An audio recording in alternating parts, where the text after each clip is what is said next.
উদ্দেশ্যহীন কাজ যে করবে সে ভালো মানুষ হতে পারে না, তার নাম হবে পাগল। ঠিক নেই?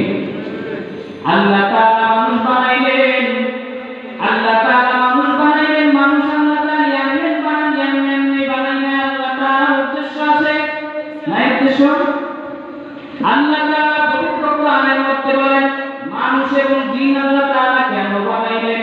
আল্লাহ তাআলা পবিত্র কোরআনের মধ্যে বলেন ওয়া মা খালাকাতুল জিন্না ওয়াল ইনসা ইল্লা লিয়াবুদুন।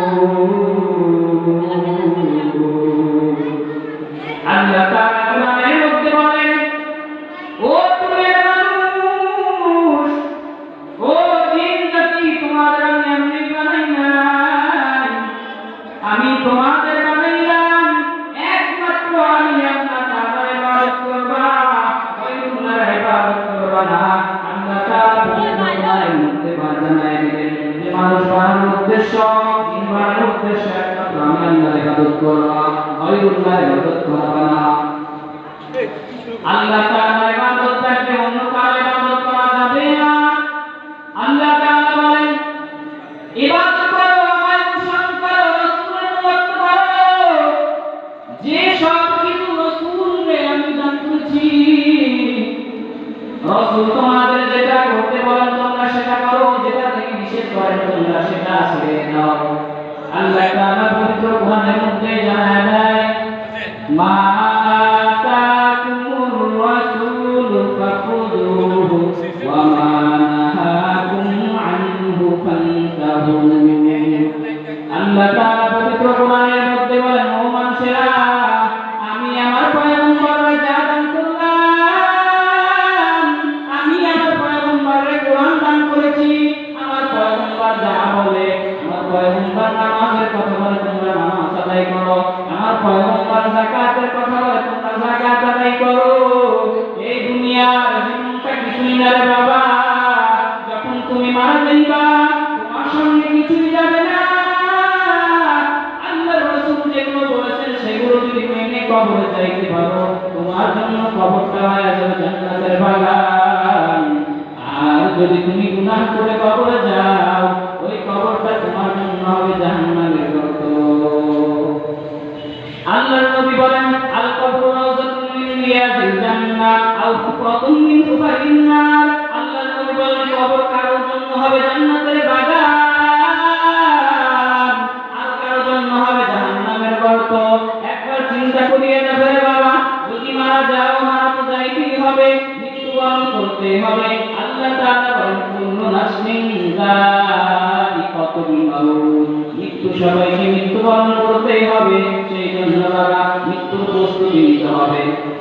নিতে হবে না? কবরে যেতে হবে না?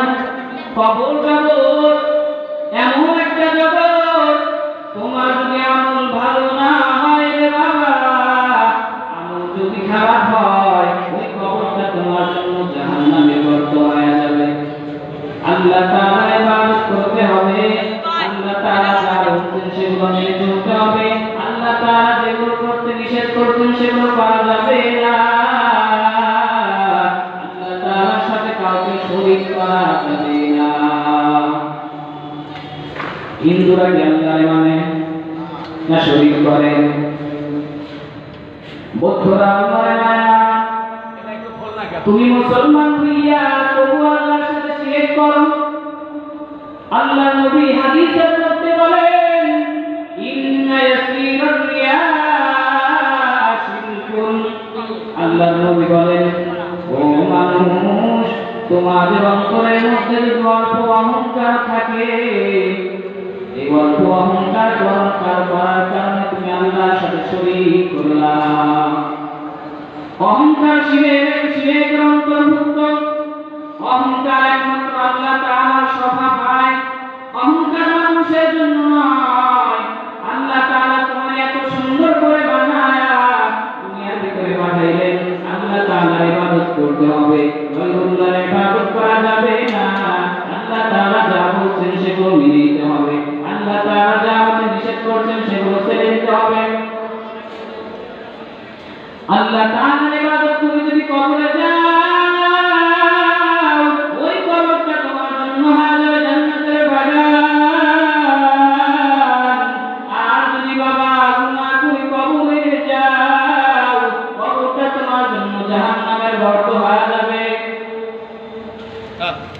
আমল নামা যদি ভালো না হয় ওই কবরে থাকা কারো পক্ষে সম্ভব না, কিন্তু বাধ্যতামূলক থাকতেই হবে, আসা যাবে না। ওই যে বড়টাই আছে আল্লাহ তাআলাকে বলবে, আল্লাহ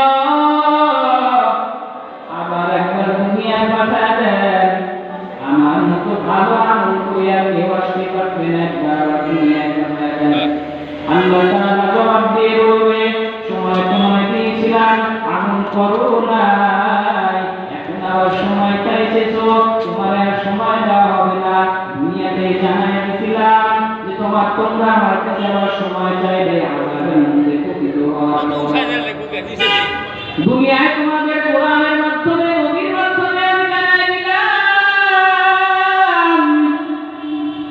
ও আমার বান্দা, যখন তুমি মারা যাইবা, এরপর তুমি আবার যখন আমার কাছে ফিরে আসবা, যখন আমার কাছে আবার সময় চাইবা যে আল্লাহ আমার একটু সময় দেন, আমি ভালো আমল করে আবার ফিরে আসবো, আদৌ সেটা সম্ভব নয়।